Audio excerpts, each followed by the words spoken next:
The Citizen Mike Show.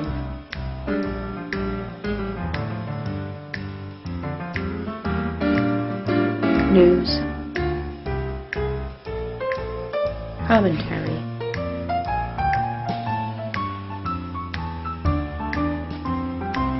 Interviews.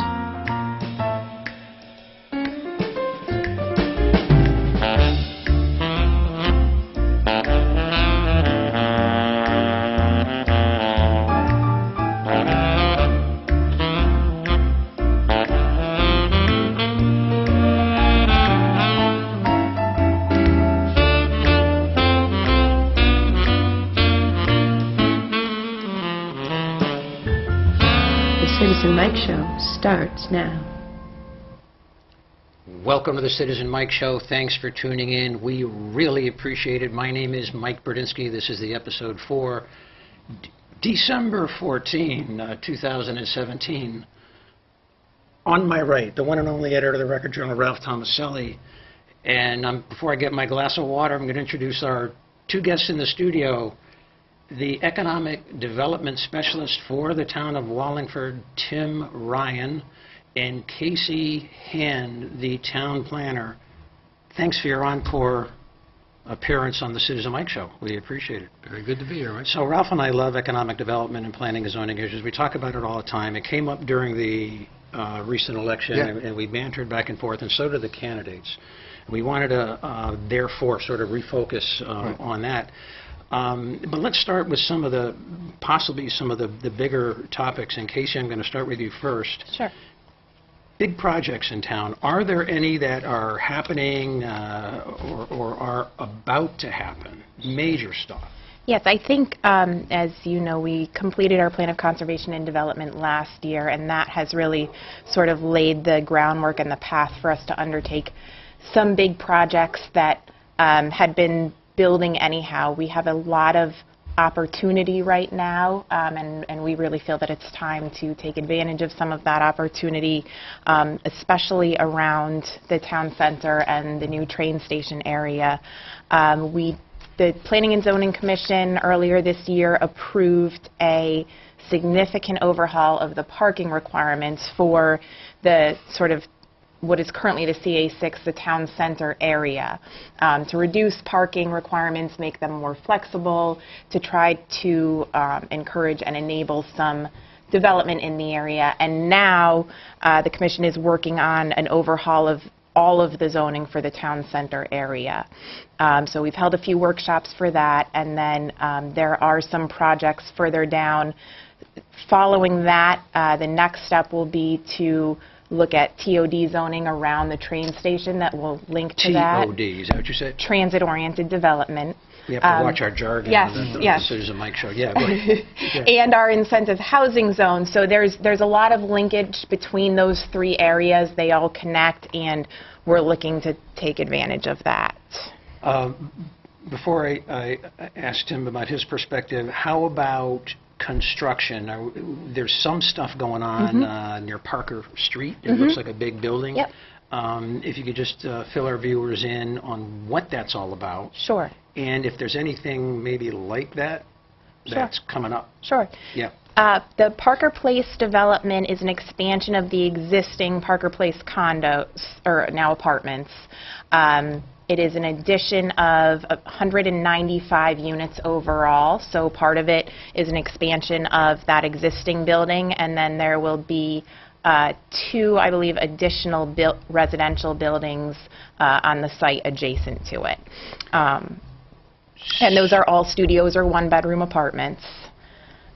And so a lot of what we've been looking to create and promote in the train station area and in the town center area is mixed use residential development that's supportive of commercial uses in those areas. And so Tim and I have had a lot of conversations, a lot of walks of the area with potential developers. We do have in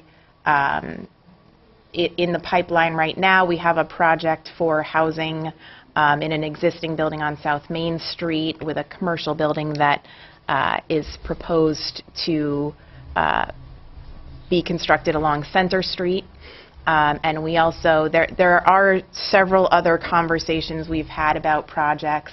So I think the changes that we've been making, the efforts we've been making have really spurred a lot of those conversations, and we're trying to balance what we do with the zoning regulations to make it appropriate for the town center and also make it something that is actually feasible for those potential developers. So it's good to hear from them. Well, I was just going to mention, we also have a new parking lot, right? Yes, yes, we do.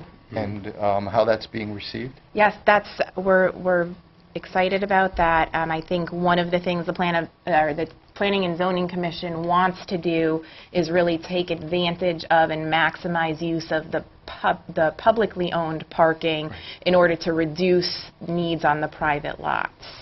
Tim, from the perspective of Economic Development Commission and your job as the Economic Development Specialist, have you had any, or are you aware of any conversations or plans maybe being made for anywhere in town really, but more specifically uptown or downtown, of new construction coming in, new owners, new development, anything like that? Absolutely. Yeah, what's going on? There's a couple of good projects. Well, first, this has been what we feel has been a very good year. We have had a lot of business expansion, true business expansion in town.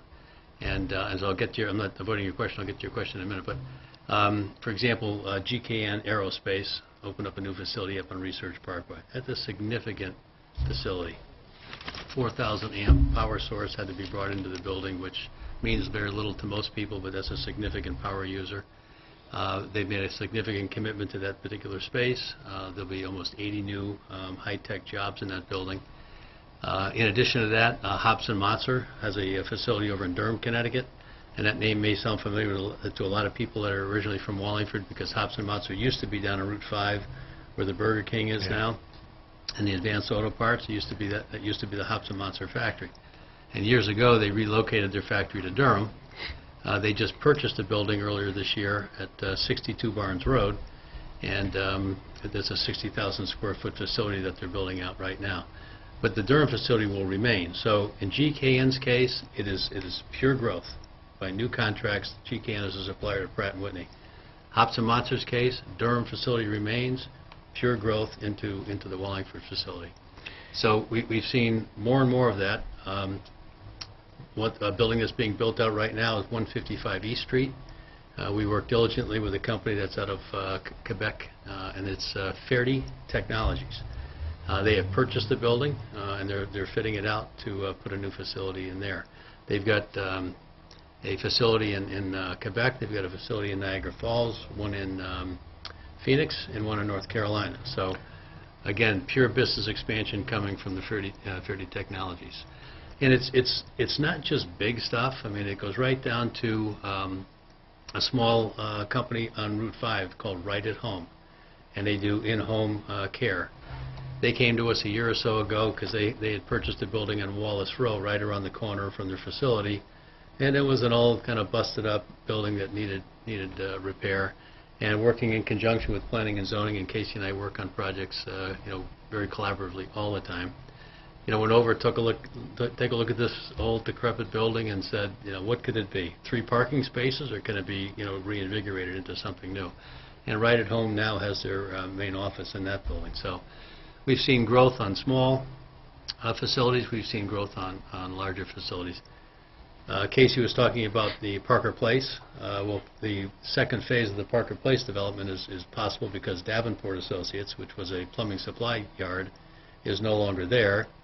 They bought the last piece of acreage on Fairfield Drive in the Barnes Park North, a 10-acre facility, and they've built a brand new warehouse distribution facility up there. It's gorgeous. So we've seen a lot of that this year, and we're very pleased to see it. Got a lot to talk about, but Ralph? Well, just real quickly, one that's small but attracted a lot of reader attention is a second brewery coming Absolutely. to Uptown, not far from the new parking lot, right? Right. Yeah. Right. Yep. And I know Tim was involved in that. As was Casey. Okay. So, it wasn't too long ago that breweries were not an acceptable or an allowable use in the town center because they were considered manufacturing facilities.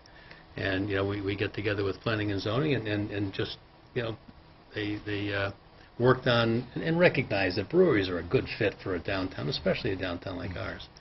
And, through Casey's help, the regulations get rewritten to the point where breweries are accepted uses. So, this Center Street Brewery is, I think it's a perfect fit.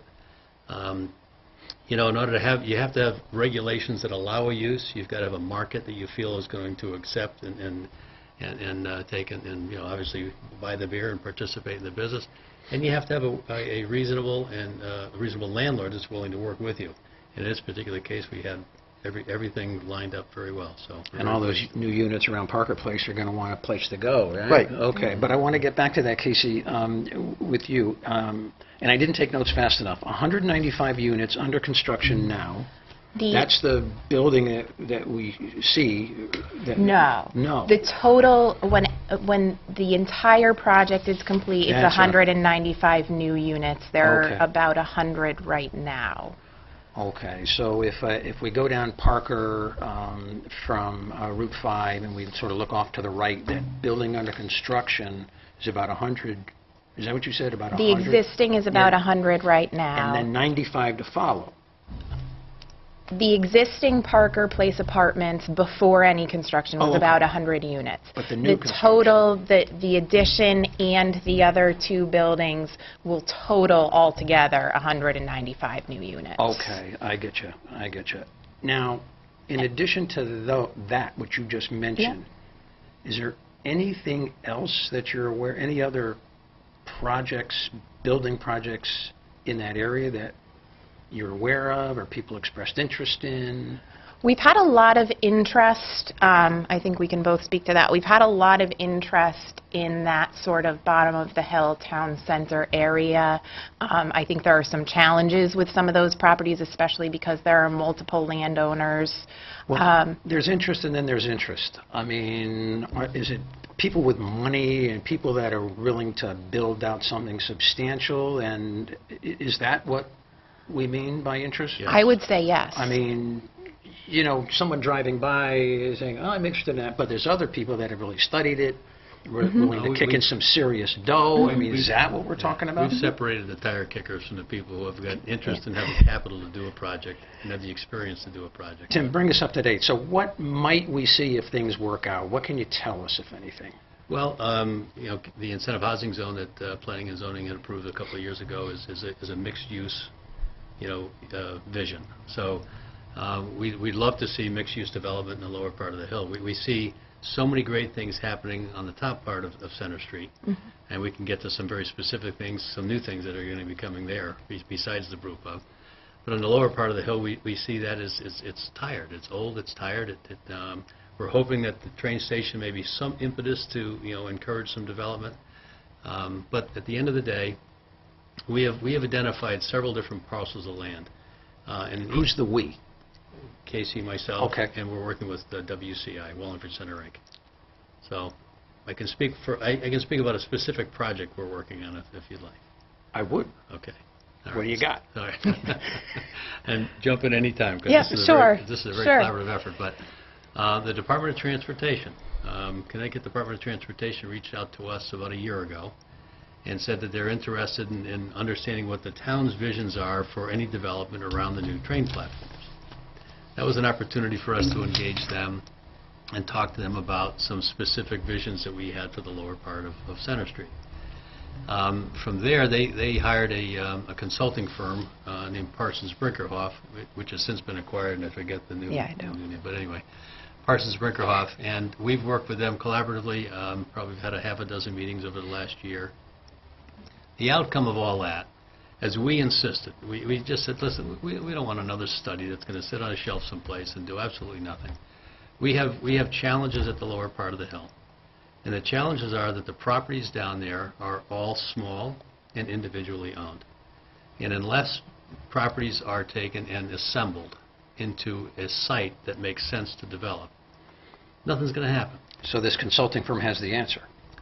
Well, the answer always lies in the people who own the deeds, right? So if the people who own the properties are interested in developing the properties and interested in working with their neighbors to assemble properties, something can happen. But what we're anticipating in a report anytime now is some specifics in terms of we've played situation with a couple of sites. So we take, say, the site that Don Valenti, Don Valenti's barbershop is on. We've played situation with that site, saying there's 4 property owners on that site. If all 4 of those property owners were to get together and say, here's the price we want for our collective properties, we will have a developer that is interested in speaking with them. If all 4 of them say, well, have the developer talk to us individually, no one's going to bother. Because there's no developer. We have talked to so many developers about downtown, and they say, we will not be party to assembling the properties. Property owners have to assemble them, because you can understand the complications in assembling Oh, yeah, we the talked property. about it. Yeah. Right, so, Yeah. so just to finish that thought, at the risk of going on too long. If the property owners get together, and it could be that site or several other sites, so we're just using that as an example. But if they were get together collectively and come up with what a reasonable price is, now that's the question mark. What's the reasonable price? That's where Parsons Brinkerhoff comes in. So they have done extensive studies on what could be built. A thing called absorption rates in downtown. How many apartments can we build and fill? They've done rent reasonableness studies. We have played situations as if we have built a facility out. We understand the construction cost per square foot. We understand all the dynamics, and then we back into, if this project was to work and it was feasible, the property would have to be sold and acquired for X. And we want to take that information and we want to sit down and invite property owners to the table and simply say, if you're interested in selling your property or interested in developing an opportunity, this is what we've been able to take and determine. It's a lot there. It is a lot. And it... And that's why I'm looking to you. Right, and I'll ask a question, but I'm not an expert in these areas like these two are, but it begs me to wonder, should the town take a more active role in assembling properties? And I guess what I'm trying to say is, should the town buy properties? Does that help in any way? I think that the town typically has not taken the position that we are a developer. So I think what we're trying to do is understand what could be done on those properties, and then from sort of the regulatory perspective, the tax perspective, sort of lay the foundation so that a developer will come in and acquire the properties and build them. I think for the town's not in the business of being a building Right. developer. So I think the thing that we can do is, again, try to sort of lay the foundation, make sure we have the right, one of the things with a lot of the developers we've met with, we all know the incentive housing zone has been there for a little while and nothing has happened. What we're hearing over and over is that the densities still don't work. So the housing densities that are available in the incentive housing zone still aren't high enough, especially against the asking prices for some of the properties, to make it worthwhile for developers. So I think if we put some of those items in place, we're doing our part, and then the other part is up to the market to Right. make happen. And I should have clarified, and maybe it Yeah. doesn't change your answer, but I'm not suggesting municipalities buy buildings and hang on to them. I'm Yep. suggesting they buy them, assemble them, and then sometimes use grants to help clean up older properties, and then turn them over to a developer. But maybe that doesn't change the approach. We've very much taken a free market approach. We really feel as if the best play for Wallingford is for us to take and perhaps lay enough groundwork and enough ground rules that make it an attractive opportunity for a developer. In the scenario that we put together, we have every element. We played developer. There were developers brought into this discussion by this consulting firm. We have, what is the long-term interest rate going to be on this project or a project? What is the capital expectation rate, referred to as the cap rate on the project? What is the building cost per square foot? Are there amenities? Are there not amenities? Again, right down to rent rolls. So we've got, if a developer was going to build it out, this is the scenario that we've built. So we understand the developer side of the equation and why there has not been any activity. That's really what our goal was to do, is try to understand why there's been no activity. Tim, I'm going to go to you first, but Casey, fill in at your discretion. I want to go back to the role of this consulting firm and its role in aggregating adjacent properties. First, just a short answer, if you can. What is the relationship, the legal relationship between this consulting firm and the town?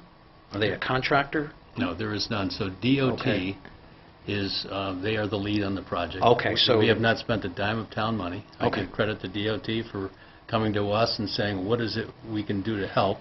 DOT contracted them to work with each of the towns that has a location on the a stop on the rail line. Right, and I want to flesh this out now, it's sort of in a step-by-step. So if there is a small property owner listening to this show, located, let's say, on Route 5, but they're right next to other small property owners, and they say, maybe one day I want to cash out. I heard Tim and Casey on the Citizen Mike show, because they all watch, okay?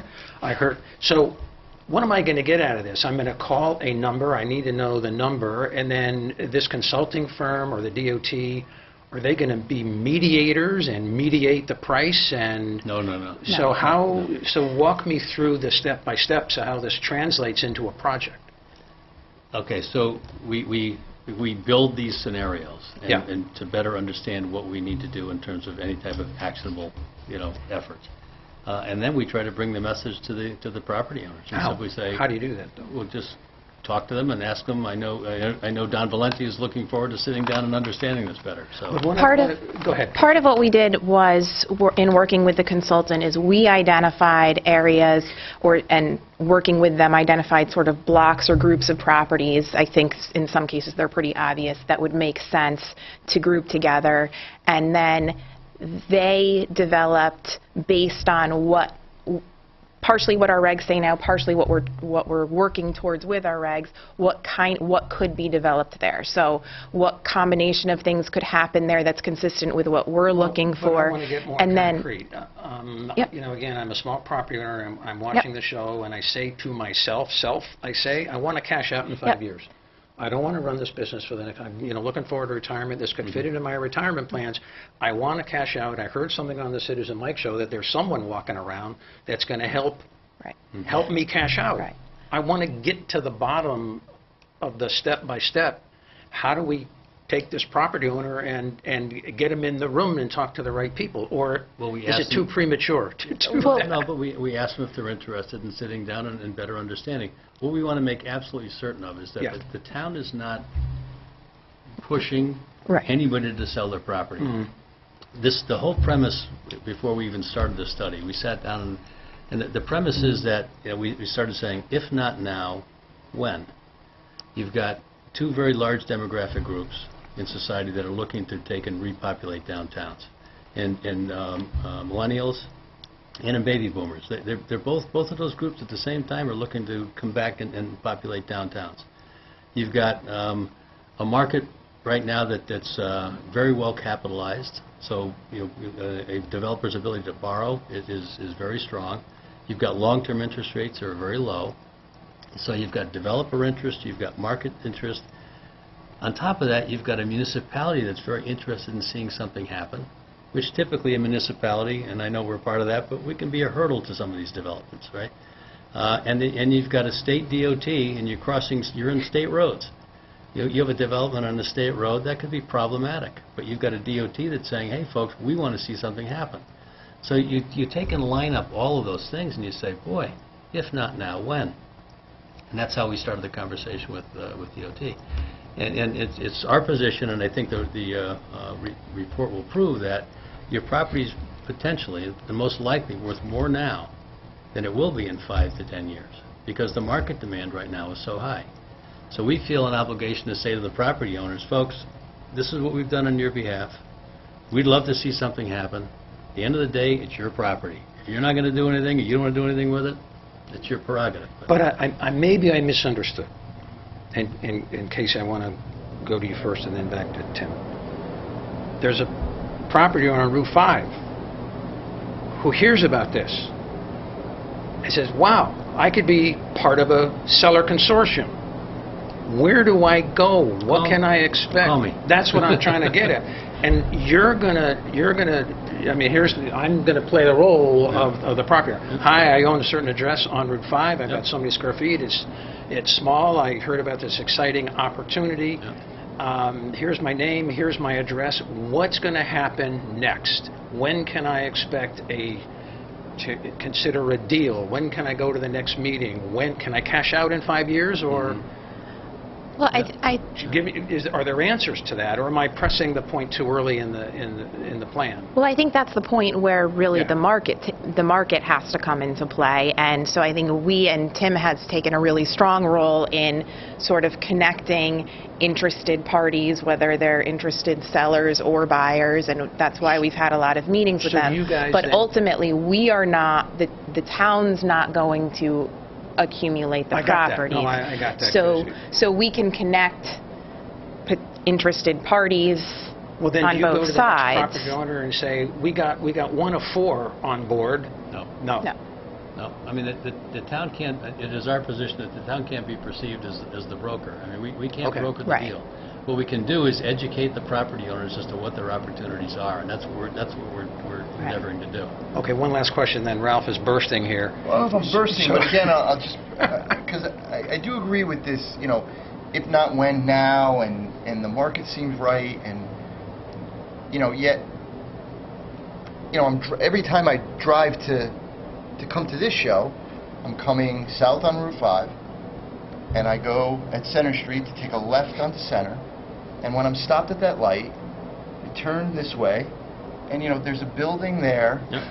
that has for sale signs by owner in the window. It looks vacant. Just nothing seems to be happening with it. And so I don't know if I have a question here, but just that I think it's something that an average person wonders, which is, why is nothing happening with a building that fronts both Center Street and Route 5? So allow me to address that. Yeah, So okay. the reason that nothing's happening is because it's private property, and the Right. private property owner, I mean, it's for sale. Right. All right, so, but it's for sale at an asking price, it's way above market. And in my not so humble opinion, he's not going to sell it for that price. So unless he gets real about his price, he's not going to sell it. So at the end of the day, we're dealing with private property owners. And we're not, Wallingford's appetite for eminent domain doesn't exist, and I would be very uncomfortable with that. At the end of the day, it's private property, and I'm reminded, and Casey and I have talked about, we've seen this multiple times throughout the election season. Why aren't they doing more about downtown? Why aren't they doing more about the lower part of the hill? Well, at the end of the day, it's private property. And so what we're trying to do is through regulation, we put a tax abatement plan in place, a very aggressive tax abatement plan that took a good leap of faith by our town council. We've got a 5-year tax abatement on a incentive housing zone project that's approved. The first 2 years, the taxes go to 0. So whatever you're paying on the property, it goes to 0. Now that took a lot to get through to some folks because, in town hall, because they're very uncomfortable saying, why should the taxpayer sacrifice money on a potential opportunity? But what we need to do is, excuse me, there's a gap in the cost of the project and the reality for the developer. There's a gap. We're trying to say, by having a tax incentive, the first 2 years the taxes go to 0. The next 2 years you pay 75% abated. So you pay 25% of the taxes on what the new project would be. In the 5th year you pay 50%. That's the town's way of saying, we're going to put some skin in this game so we can try to close the gap between what it costs to produce the project and what the net gain on the project is going to be. That's the bait on the hook. Any nibbles? We've had some interest, yes. But, okay. But back to Mike, back to the Right. point where the Yeah. properties have to be assembled, and we are not going to, we should not be the party to attempt to assemble. No, properties. I'm not beating that. I'm not Yeah. beating that drum. The individual property owners, once we've shown them the Yeah. outcome of this report, which we're hoping to do in the first quarter of next year. I guess I'm looking for, and then we'll move on to some other things that I just desperately want to talk about. I guess I'm looking for the governmental kick in the butt and bait that would incentivize an individual property owner who really is not thinking now of selling the property, but hearing about something, and it's the something that I've been struggling to pull, that say, you know, is talking to the spouse, we're going to cash out in 5 years. I'm going back to that theme. So I'm looking for that governmental bait, kick in the butt, that would take this person that's sitting on the sideline and getting them into a room with other adjacent property owners, and I think it doesn't exist yet. Well, I think part of it is for them to understand, for Yeah. each property owner to have an understanding that we felt we didn't have of what can happen there and what does that translate to in terms of property value, in terms of their property value. Right. And I think the other part, which Tim alluded to before, is these properties together, you can do much more on the Understood. properties Yeah. together. So we really need to show that to the property owners, so that if there's a developer that has 3 out of the 4 property owners on board, if they don't get on, if they sort of don't get on board now, they might miss the train, so So to speak. I'm hearing then you're trying to educate Yeah. them We with the also, benefit of consultants Right. and the DOT, Right. It's where not they just wouldn't us telling otherwise them. be Right. educated. That's Am I on the yeah. Yes, right absolutely. track? We also are looking to write into the regulations, there is some incentivizing for cooperation between the properties. So one of the things that we have been talking about in this most recent, the draft I just provided the Planning and Zoning Commission for the new town center regs, is that if you have, and this is a sort of newer but growing practice, is that if you have a higher lot area, so if you have a bigger lot area, you're allowed you get a density bonus in terms of what you can do there. So, changing the subject a little bit, pivoting a little bit, our favorite word, pivoting a little bit. What's the matter with our current regulations then, that we have to, you know, get a transit-oriented development zone? We've already done the incentive housing zone. We're, you know, doing a town center zone. What's the drag that our current regulations present that both of you are trying to fix with new regulations? Well, I think there are 2 parts to that. Yeah. Our part is the public side. Our part is the regulatory side, and that will not necessarily fix everything. So if the market isn't playing out, if we're not, if the asking prices still don't translate into still don't translate into a benefit to a potential developer, then it's still not going to happen. But what we wanted to make sure is that we're making it as feasible as possible for developers. So our parking requirements were the same in that area as they were on Route 5. Obviously, or at least apparently, the needs for parking in a town center are not the same as the needs for parking for a shopping plaza on Route 5, because there is public parking, because there is parking once and going to multiple businesses and multiple properties. There are different peaks of uses. So there is on-street parking. So that was one example. Another example is really in the densities of the housing. The housing is sort of the stabilizing factor for a lot of mixed-use development. So a lot of developers want to know that they can build enough housing to make it worth their while. And then the third big factor, I would say, has been building heights. So we're talking now about going from 3 stories to 4 stories. With that comes building form standards, so that we're ensuring that the type of building that we're getting is still appropriate for the town center, so that we're not getting just a big blank 4-story wall. So doing what you can to increase density so a developer can make some dough. If he's Right, gonna risk all the we're money, trying to make, he's gotta right, make all the money. within to the lower that character. gap. Of course. Yeah. Right? Of And that- course. And that's a very important component. No, we're because not trying to scare anyone, I don't No. think. No. But No. by staying within the character, what we Yeah. have in terms of a downtown is very important, because if the town, well, not if, the town wants to stay within character. So as a result, we limit the amount, the height you can build. Right. We had a developer that came in and said, I can make this whole thing work. I need to build 6 stories. And we're saying, I mean, 6 stories doesn't fit in downtown Wallingford. That's out of character for our New England-esque downtown. You know, 4 stories we've become comfortable with. So we've got to work with 4-story densities. And there's where, to your earlier questions, there's where the town has to participate, because we're saying to developers, we want something out of this too. And it's in terms of the character of the building. and the size of the building. And if we're going to ask for that, we have to make sure that we play. We're in the game. Thus, the tax incentives. And those are there's a significant amount of money. So at the end of the day, Mike, we're saying to property owners, we believe the report is going to result in that, as Casey mentioned earlier, collectively on a particular site, their properties will be worth more than they are individually. And they're going to be worth perhaps potentially more now than they will be over the next 5 to 10 years, given market demand and how it'll have a tendency to take and trail off. So. I want to change the subject to the train station. That train station story's been going on for many years. We've talked about it on the show from time to time. Recently, we had Republican Town Councilor John Letourneau on the show, and in a moment of rhetorical excess, tongue-in-cheek here, he says, "Oh, the train station is going to result in a renaissance downtown." And of course, I picked him up on that. And we had a nice little, talk. But and there's a lot of people in town that came out during this recent election cycle that believe that the train station is a game changer. Your thoughts on that?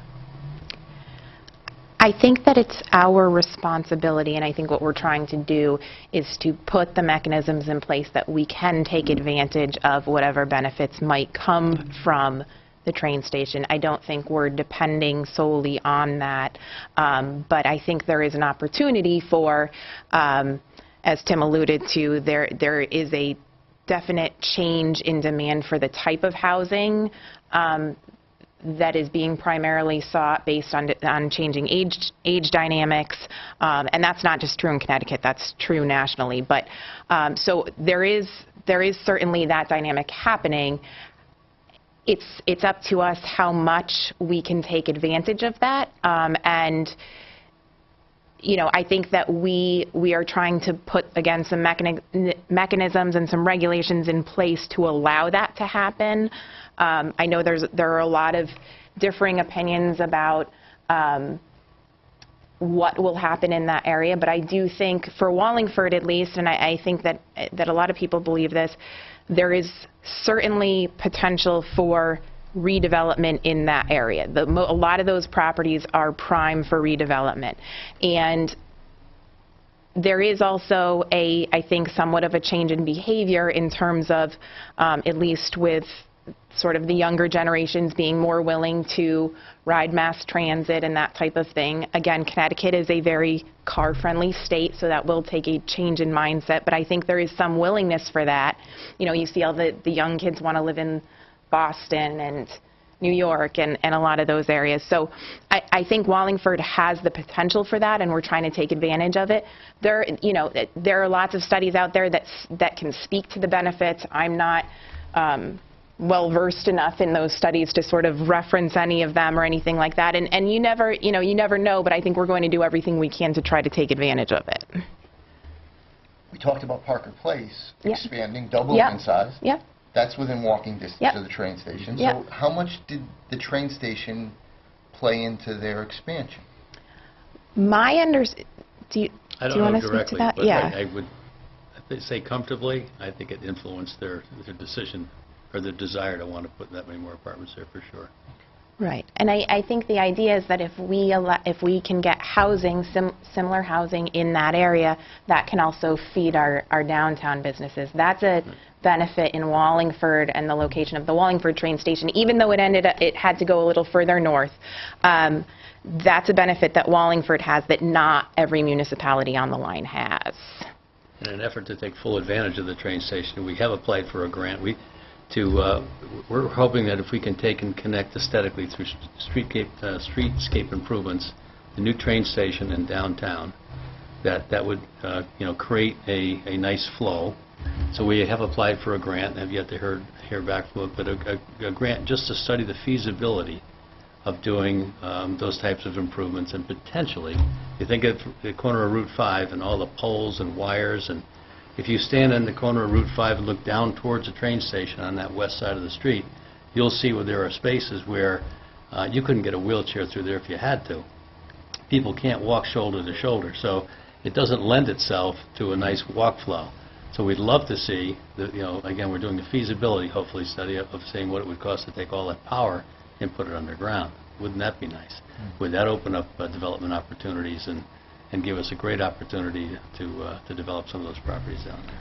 Ralph, your view of how the train station is going to impact development down in that area, your crystal ball, your hopes and dreams, your aspirational, I mean, I don't know. I'm interested. Well, no. You're more of a true believer than I am, and I just want to flesh this out a little bit. Right, and you know, Parker Place has been there for 30 years, and I don't think it's expanded. Yeah. So I'm not, clearly if they're building now, they had to have some idea probably, pre-train station or about the same time. But so, I mean, Parker Place encourages me, but yet when I look at Route 5 around... I want to stop you there. Yeah. Encourage, what does encourage mean? Well, I mean, the what fact does that, encouragement look like? that the encouragement is housing. And that's good. Because housing brings people and brings customers. So housing might have a trickle-down effect in the area. I mean, that's something that, I think Meriden is also banking on, that bringing more people and a little more market rate housing into their downtown area is going to trickle down commercially. But it's not a sure thing. Okay. I also would say Yeah. I'm very optimistic about the benefits of what can happen in the area of the train station. I think it will depend on I think it will depend on us getting one or two starters, one or two first guys in to do some significant development. I think Parker Place is a really good one, maybe sort of more towards the bottom of the hill there. I think depending on when that happens, I think that will have a positive, hopefully sort of domino type effect. And I don't think it will all happen right at once. I think that level of development takes time. You have different property owners that are ready, willing to get out at different times and all of that. But you're not as optimistic. Well, no, I'm not. I'm trying to walk through who's going to buy, what are they going to do, where are they going to go, where are they going to shop, and then I say, okay, I've been living in Wallingford for a long time. I guess, because I listen to Ralph, being playful here, my life will get better. Right. And I say, okay, I'm not going to get a seat at the new brewery because my taxes aren't going to go down. Right. I'm not going to be able to get onto Route 5 because there'll be more traffic and more lights, especially with that train going back and forth. Right. But yet everyone's talking about a renaissance, and it's a gift to Wallingford, and and I haven't yet processed why I should be looking forward. And I want to get our guests, so that's why I'm sort of sharing this. And I don't want to leave our guests out of this, but but once in a while we have a right. No, but is part of it might be that. Yeah. Listen, if you and I are going to Hartford or Springfield, right. I don't want to assume you, but I know would never go to Springfield. Okay, but if you and I are going to Hartford or Springfield, not going there. We're getting in our car and going. That's right. Okay, that's right. But I'll say one thing. One also thing that encourages me is that when I saw the pricing of this new train line, it was a lot less than I expected. Yeah, right. Okay, and I also know from working in an office with a lot of 20-somethings, a lot of millennials, that they're much more comfortable with mass transportation, I'm ashamed to admit this, than I am. Okay. So that's not a rebuttal in any way. It's just it's more of a question that perhaps some of us are just having trouble getting our mind around the notion that train travel is attractive. Tim. Mike, I'll just add that. Oh, good. You used the word renaissance a number of times, and what you got from this side of the table was two very measured responses. Yeah, I know. That didn't approach renaissance at all. So, I've said publicly before, it's not a silver bullet.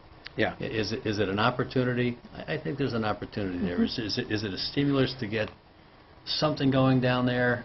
We're hoping so. But the best stimulus to get something going is for one of those property owners, especially the one you mentioned earlier in the program, Ralph, to come to the market with a reasonable price, someone will buy that, someone will take advantage of the zoning regulations that have been put in place, the increased density, the tax abatements, and they'll make a project work.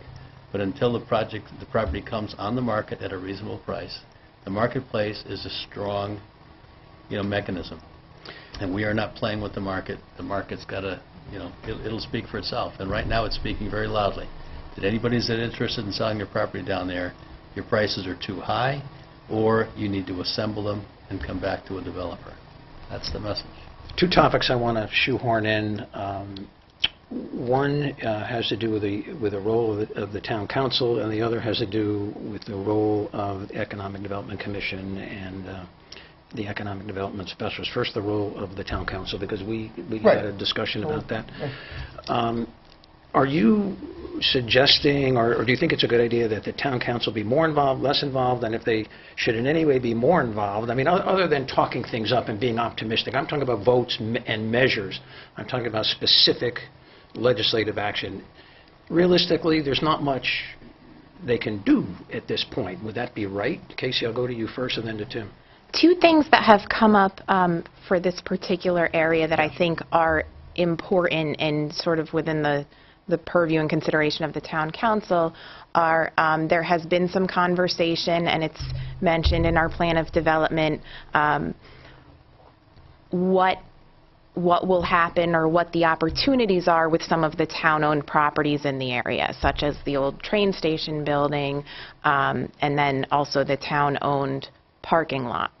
One thing that I know the Planning and Zoning Commission has been advocating that would be helpful to them would be some level of a commitment in terms of what's going to happen with the old wooding property. So whether or not that's going to become intended to be a permanent parking lot or something else, because that has somewhat directed how low the Planning and Zoning Commission is comfortable going in terms of parking requirements. So, and there's been a lot of talk about the town-owned parking lots in general. There's been some work to identify those. So I think that there have been some discussions at our last implementation committee meeting for the Plan of Conservation and Development. It was talked about in terms of sort of having a parking management plan for the area. And so I think looking at town-owned facilities and town-owned parking lots in that area is something that would be helpful for the council to do and to keep doing. Tim, from your perspective, from your portfolio, any Christmas wish list for the town council? Or Just is to continue to be supportive of ideas. okay, and no thoughts specific measures or actions that... They've made it very clear, and they have been very supportive. Again, we went in front of them with a tax abatement that said drop taxes to zero. There was some, we needed to do some explaining. But they've been very supportive, so continue being supportive. The other topic that I wanted to get in, the role of the Economic Development Commission and the Economic Development Specialist. Tim, you are now full-time, I understand. I think when we first brought this up, you were not quite full-time. Just walk us through that, and then the follow-up is going to be, if one of you is successful, let's get 2 of you, 3 of you. We'll have a team of 10 economic development specialists, and we'll double the grand list. Why is that flawed logic? So if you would address both of those. Well, it's flawed logic because... Maybe it's not flawed logic. Well, I believe it is, okay. Because we live in the state of Connecticut. And I say at the end of the day, as critical as I am about certain things locally at times or statewide, I do so because we want to try to make them better, not because we're whining or complaining. At the end of the day, we live in the state of Connecticut. It's a beautiful state. We have so much going for us. But from an economic development standpoint, to try to attract businesses from outside the state into the state is very, very difficult. And the state themselves, through DECD, Department of Economic and Community Development, that is their role. It's a bit of a struggle. Our Economic Development Commission is predisposed to reaching out to businesses that are predisposed to doing business in Connecticut. And if they're predisposed to doing business in Connecticut, we simply say, if they're considering an expansion, a relocation of any kind, we want to make sure that we're in the conversation. Please consider Wallingford. Give us an opportunity to tell you what we have and why you should, consider moving your company to Wallingford.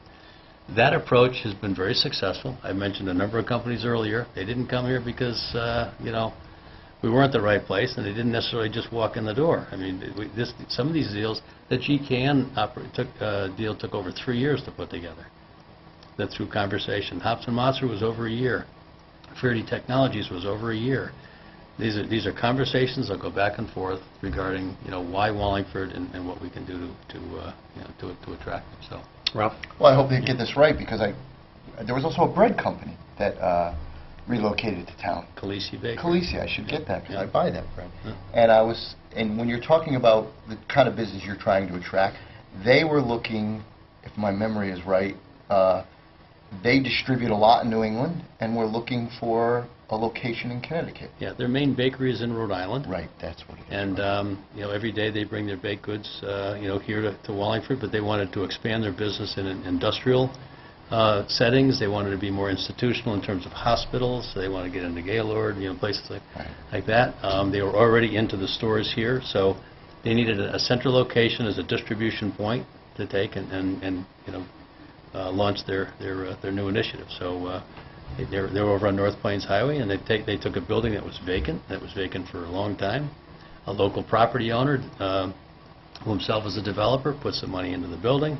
So you need a good property owner, a good landlord, and a good prospective tenant, and they made it work. And it's Tim, to help illustrate, to help us understand what you do and the role that you play, would you give us a day in the life of Tim Ryan? Pick the best day.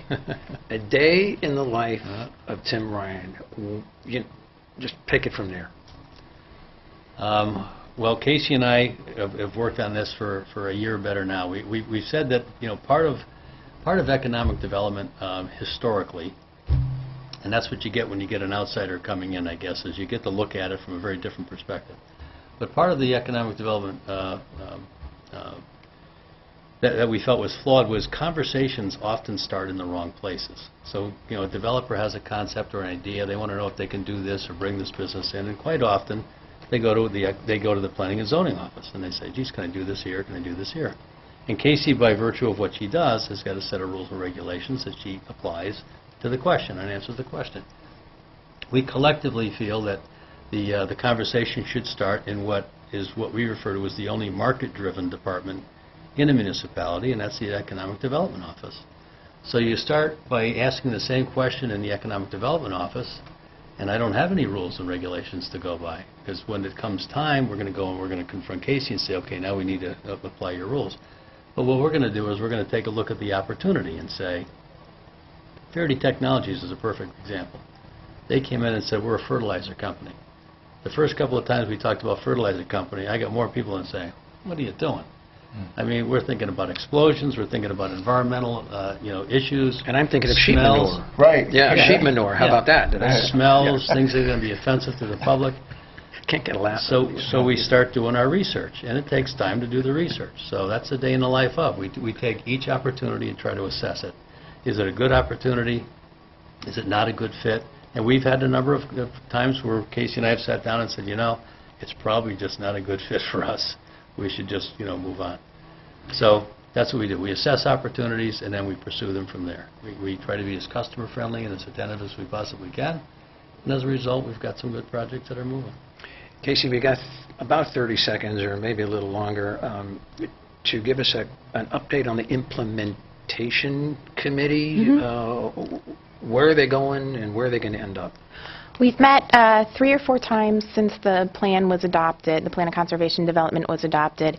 It's really primarily an opportunity for everyone to sort of check in terms of each agency has a representative that goes.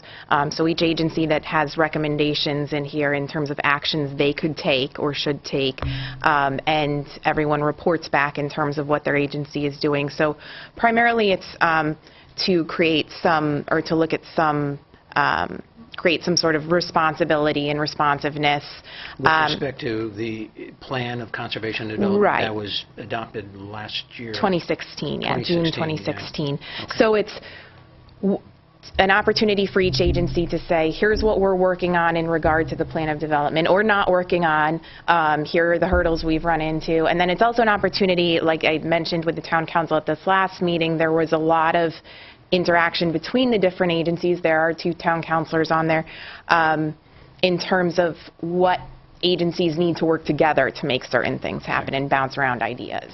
A quick hitter and a quick answer, is 2018 going to be a good year? Yes or no, and a one-sentence why? I say yes. I think there's been a lot of movement, and I think there's a lot of energy right now. Tim, same question. Given the expansion that we've seen in 2017, I think, from an economic standpoint, it bodes very well. And I'll share with you, we'll break it on the Citizen Mike show that Route 5, a Tractor Supply store, is got land contracted on the corner of Beaumont Road and Route 5 to build a new facility there. And we do... Ralph is making a note. You know where this is going to end But you up. got the scoop, Mike. Well, give the show credit. Right. To your very first question, Mike, is what's being built. There's also an 80,000 square foot warehouse distribution facility that's been approved to be built in Northrop Industrial Park, and I cannot tell you the tenant, but I'll tell you that we continue to see nice little pieces of activity and development taking place, and that doesn't happen by mistake. So. Have a happy New Year. Merry Christmas. you. Appreciate you coming Thank on the you. show. Thanks This is for having our us. final you. show of 2017. Yes, it of is. 2017. Right. That's right. We will be back in January. Merry Christmas to Merry you and the Christmas to you, staff Mike. Yes. at the Record Journal. Thank you. I will renew my subscription. Thank you. Despite That's all the most- conversation That's that the we... big thank you, Mike. Do that. Thanks again, and thanks to you, our viewers, for tuning into the Citizen Mike Show. We do appreciate it. We're here on Wednesday afternoons, but you can see the Citizen Mike Show on WPAA starting Thursday at 9 and most days of the week, Thursday, Friday, Monday, Tuesday, or Wednesday. By the weekend, usually the Citizen Mike Show is up on YouTube. If you're familiar with YouTube, go to YouTube and punch in Citizen Mike Wallingford, and you'll see the options. And if you know YouTube, you'll be able to click on any Citizen Mike show you want. Happy New Year, Merry Christmas. Thanks for tuning in. Good night, everybody.